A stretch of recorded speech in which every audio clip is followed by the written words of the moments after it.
अयोध्या के राम मंदिर में दान की चोरी के मामले में मुख्य आरोपी लवकुश मिश्रा की मुश्किलें बढ़ गई हैं। अयोध्या विकास प्राधिकरण ने उनकी पत्नी सुप्रिया मिश्रा को नोटिस जारी किया है। यह नोटिस सोहावल में बन रहे उनके घर के नियमों का उल्लंघन करने को लेकर जारी किया गया है। लवकुश की सैलरी सिर्फ 15,000 रुपये थी, लेकिन उन्होंने महंगे प्लॉट खरीदे और घर बनवाया। पुलिस को उनके घर से लाखों रुपए बरामद हुए। प्राधिकरण घर को गिराने की तैयारी कर रहा है। तो चलिए आगे बढ़ते हैं और आपको विस्तार से बताते हैं कि आखिर क्या है ये पूरा मामला। दरअसल अयोध्या में राम मंदिर से भक्तों के चढ़ावे और दान के पैसे की चोरी का मामला सामने आने के बाद यूपी की राजनीति में भयंकर हलचल मची हुई है। इस मामले में काम करने वाले लवकुश मिश्रा को गिरफ्तार किया गया है। अब उनकी पत्नी सुप्रिया मिश्रा पर भी कार्रवाई शुरू की गई है। अयोध्या विकास प्राधिकरण ने उन्हें कारण बताओ नोटिस भेज दिया है। नोटिस में कहा गया है कि उनके सोहावल इलाके में बन रहे घर में बिना अनुमति के निर्माण किया गया है। प्राधिकरण ने सुप्रिया को 15 दिन का समय दिया है। उन्हें जवाब देना है कि उनके खिलाफ सजा क्यों ना दी जाए।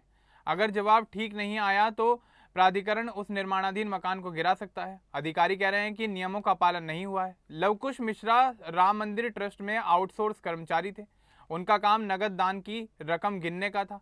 उनकी मासिक सैलरी मात्र 15,000 रुपये थी। इसके बावजूद उन्होंने पिछले साल अक्टूबर में सोहावल के बनीपुर इलाके में 1,000 वर्ग फुट का प्लॉट खरीदा। रजिस्ट्री में इसकी कीमत 8,80,000 रुपये बताई गई, लेकिन स्थानीय लोग कहते हैं कि उस इलाके में ऐसे प्लॉट की असली कीमत 24 से 25 लाख रुपए के बीच होती है, जिसे लेकर ये सवाल उठ रहे हैं कि इतने पैसे आखिर उनके पास आए कहां से।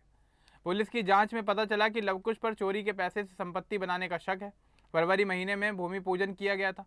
उसके बाद ग्राउंड फ्लोर और पहली मंजिल का काम शुरू हो गया है। मजदूर 30 जून तक काम करते रहे।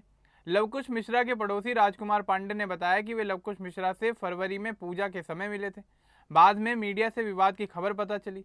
पड़ोसी सरकार से अपील कर रहे हैं कि मकान तोड़ने की बजाय उसे सील कर दिया जाए, ताकि पड़ोस के घरों को कोई नुकसान न पहुंचे। अयोध्या विकास प्राधिकरण के उपाध्यक्ष अनुराग जैन ने कहा कि इंजीनियरिंग टीम ने साइट का निरीक्षण किया, उसी के बाद नोटिस भेजा गया है। लवकुश फिलहाल जेल में बंद है। पुलिस ने उनके ठिकानों से करीब 14,30,000 रुपये नकद बरामद किए हैं। राम मंदिर में दान की रकम गिनते समय कुछ कर्मचारियों पर चोरी का आरोप लगा। लवकुश भी उन लोगों में शामिल थे। पुलिस और एसआईटी टीम ने मामले की जांच शुरू कर दी है। जांच के दौरान हुई छापेमारी में पुलिस को नकदी बरामद हुई। अब जांच 5 साल पुरानी रिकॉर्ड तक पहुंच गई है। अन्य आरोपियों पर भी नजर है। प्लॉट सुप्रिया मिश्रा के नाम पर खरीदा गया, लेकिन यहाँ सबसे बड़ा सवाल ये उठ रहा है कि आखिर ये पैसा आया कहाँ से। लवकुश की सैलरी से इतना खर्च संभव नहीं लगता। एसआईटी को शक है कि चोरी के पैसे का इस्तेमाल हुआ है। इसी वजह से प्राधिकरण भी सक्रिय हो गया है। अयोध्या विकास प्राधिकरण शहर के विकास और नियमों को लागू करने का काम करता है। बिना नक्शा पास कराए कोई निर्माण नहीं हो सकता। लवकुश के मामले में यह उल्लंघन पाया गया। नोटिस में साफ कहा गया है कि जवाब में दस्तावेज दिखाएं, नहीं तो आगे की कार्रवाई की जाएगी। सुप्रिया मिश्रा ने मीडिया से बातचीत करते हुए यह दावा किया है कि घर बन रहा है, लेकिन उन्हें कोई नोटिस नहीं मिला। हालांकि प्राधिकरण का कहना है कि नोटिस जारी कर दिया गया है। पुलिस ने लवकुश के घर पर फिर से छापा मारा, परिवार से पूछताछ की। अन्य आरोपियों से भी पूछताछ की जा रही है। अब तक कई लोगों के पास से नकदी बरामद हुई है। लवकुश के अलावा अविनाश शुक्ला, करुणेश पांडे, अनुकल्प मिश्रा आदि इसमें शामिल हैं। राम मंदिर भक्तों का विश्वास का केंद्र है। वहां दान की चोरी की खबर से लोगों के अंदर गुस्सा फैल गया है। इस मामले ने ट्रस्ट और कर्मचारियों की निगरानी पर सवालिया निशान खड़े कर दिए। अयोध्या प्रशासन अब सख्ती दिखा रहा है। सूत्र बताते हैं कि सिर्फ लवकुश ही नहीं, अन्य आरोपियों की संपत्तियों की भी जांच हो रही है। अगर कहीं भी नियमों में उल्लंघन पाया गया तो उनके खिलाफ भी नोटिस जारी हो सकता है या फिर कार्रवाई हो सकती है। अगर सुप्रिया 15 दिन में जवाब नहीं देती तो बुलडोजर कार्रवाई हो सकती है। पड़ोसियों की चिंता को देखते हुए प्राधिकरण सीलिंग का विकल्प भी सोच रहा है। मामले की जांच जारी है। एसआईटी पूरी तस्वीर साफ करने की कोशिश कर रही है।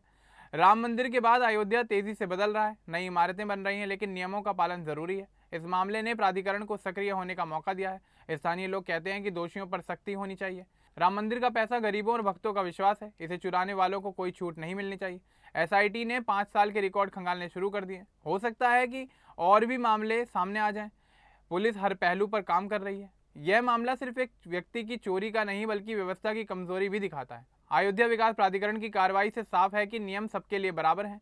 लवकुश मिश्रा और उनके परिवार पर अब दोहरी जांच चल रही है, एक पुलिस की, दूसरी प्राधिकरण की। परिवार को अब असल दस्तावेज जुटाने होंगे, नहीं तो उनके हाथ से संपत्ति जा सकती है। पूरा मामला अयोध्या और राम मंदिर की छवि को प्रभावित कर रहा है। उम्मीद है कि जल्द सच्चाई सामने आएगी और दोषियों को सजा मिलेगी।